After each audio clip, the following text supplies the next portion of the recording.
Hey guys, what is up? It is me, J.M.A. Grenier, debut author of sci-fi crime mystery. That is going to be coming out at some point this year, but I'm really hoping that it is going to be early September. Today we are going to be talking about the things that I've learned in writing a series, which is what I've been writing, and things that I've learned and things that I've researched from other book series as well. So one of the things that I've learned about in this entire process, which is, in a way, is always fun, but at the same time, it's a little brain numbing.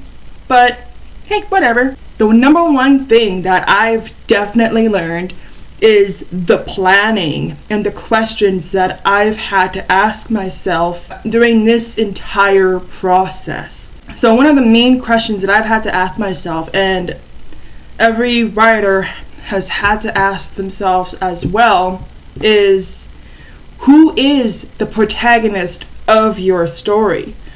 What causes them to make the choice? The choice being what happens during the inciting incident. Do they even have a choice to begin with at all? And how exactly does it launch them into the plot of the book, aka the second act of the book or the series as well? What I've had to do is I had to consider all these questions within the very first book and the franchise itself for years and years. What I figured out is one, something did have to happen to one of the main character in my franchise.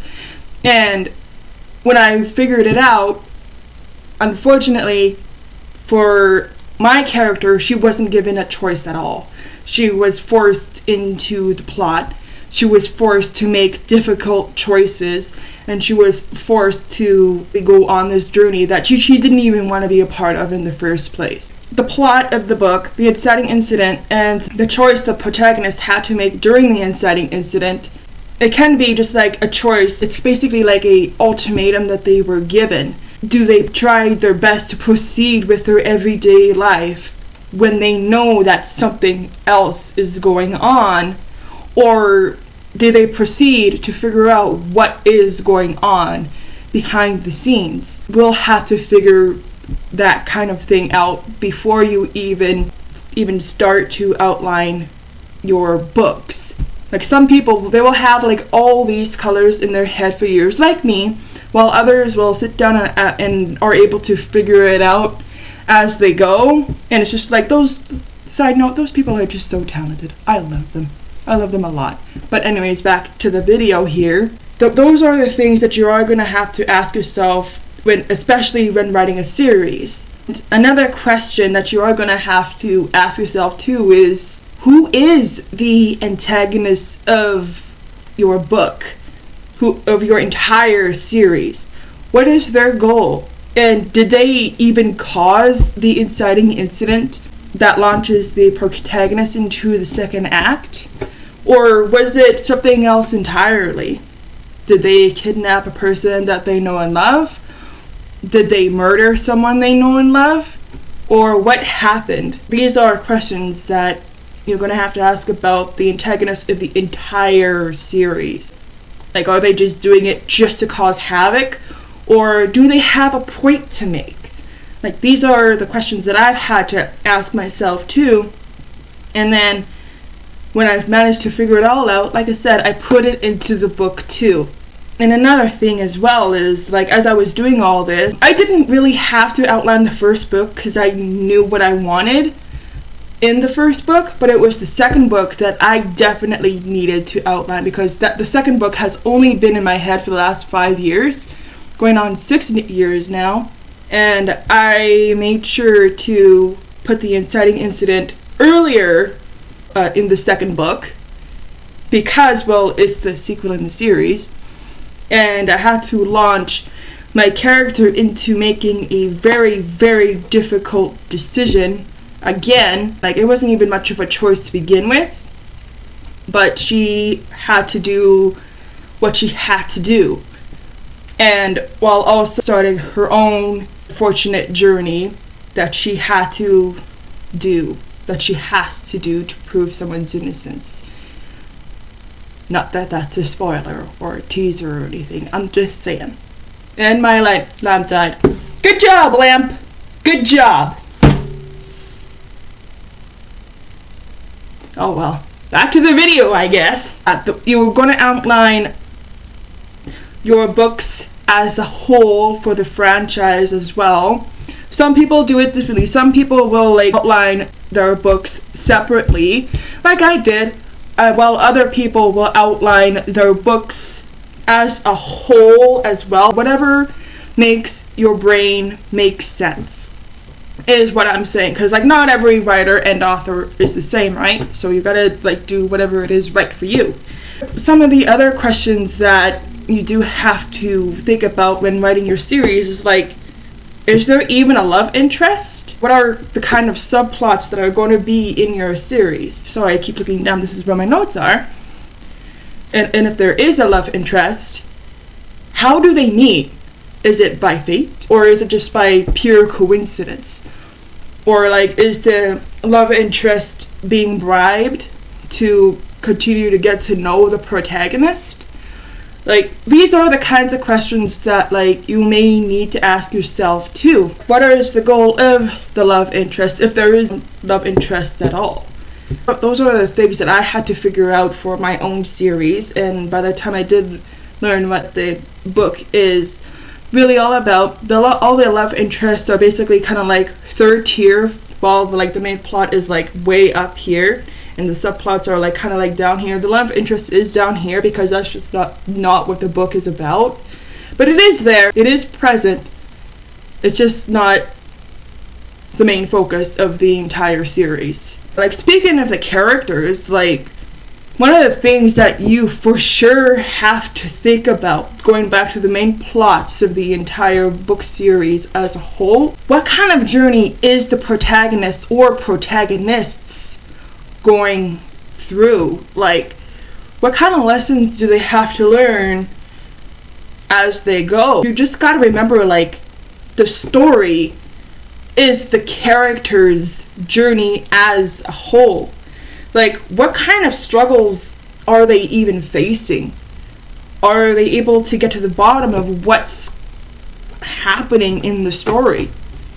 And what is it that they have to do to overcome what is happening to them and or their friends? Do they have to make difficult decisions as the story progresses?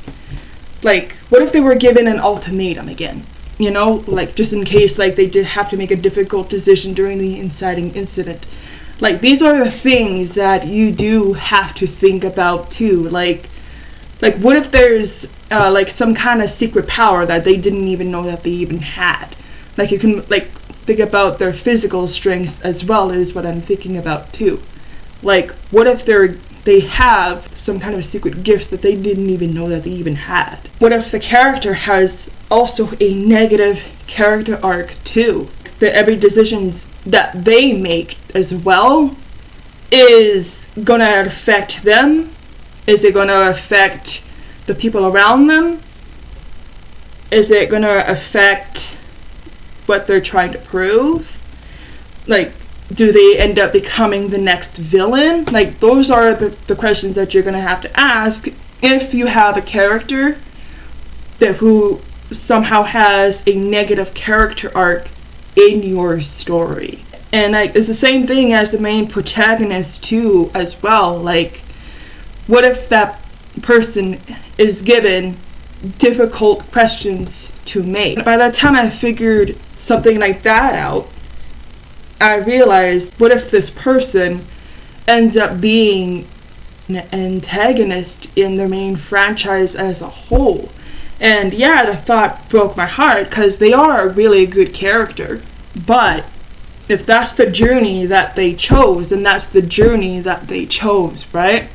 Unfortunately, sometimes that's just how the story goes. And also another thing that I've came to realize, especially if it's a series as a whole, back to the planning aspect as well granted this whole video is basically about the planning of the series, is if your book is a whole, like a multiple tier book series like mine, and like mine is going to be, who is the main villain in each single book? Here's what I mean by that. You know how there in every single series there's a main villain in the entire book series? In every single book, you could add another intense factor into it and actually have a whole new villain for the book itself. Series villain is still present in the book, causing havoc. But what if the book also had another villain in it? You know what I mean? It's kind of like the season villain in a television series, you know? To do that, what if the villain ends up being like a past character as well? What I mean by a past character, I mean someone who has already been in a previous friend circle, and all of a sudden they're just not who the main cast thought who they were. The person is just something else entirely. The main antagonist is still going to have to be a threat. In every single book, there could possibly be a new villain. Like in some book series, the books work very well when it is just the one villain throughout the entire series. But with every single book, especially if it's like a mystery thriller, most of the time, there is sometimes a new villain or a new serial killer and such like that in every single book, such as the Killer Instinct novels by Lars Kepler. When the book starts, there is a main series villain, but they thought they were gone until like a later book confirmed that. Oh, okay, no, okay, alright, this is where this is going. But that is a detective series, and like with every single book that there's just like a new serial killer or a new serial person that I don't want to talk about because it's a very, very sensitive topic. As I'm talking about murders. You know, like these are all questions that you are going to have to ask when you are planning an entire series. And I'm not even done yet. This is probably only going to be like part 1 of this new mini series that I am starting to. Like this is now think about it too, like this is stuff that I've learned and stuff that is present in other books and stuff that I've come up with as tips for other people as well, in case they do happen to need them. Like I didn't even get into the 3-act structure yet. That is a whole other topic for another time. But speaking of the 3-act structure, you gotta also think about I'll talk about it briefly. There's 3 acts. The first act being like, it's the act just before the inciting incident. The first few chapters or several chapters, depending on how long the book is, it's the part of the book where you're getting to know everybody, where you're getting to know the protagonist, learning to care for them, you're getting to know their friends, boyfriends/girlfriends, what their preferences possibly are, if they have any preferences, if they have pronouns, preferred pronouns, awesome stuff like that, like their family and everything. That's the first act. And then the inciting incident is the opening to the second act. And in the second act is what everyone calls the muddled middle, because like it's basically where every little thing happens. I made a video about it. I'll put a link to it in the description below. I'll get into that because that video gets into like a lot of the nitty-gritty on like how to make the muddled middle better, how to make it more tense, how to keep your readers turning the pages, all that good stuff.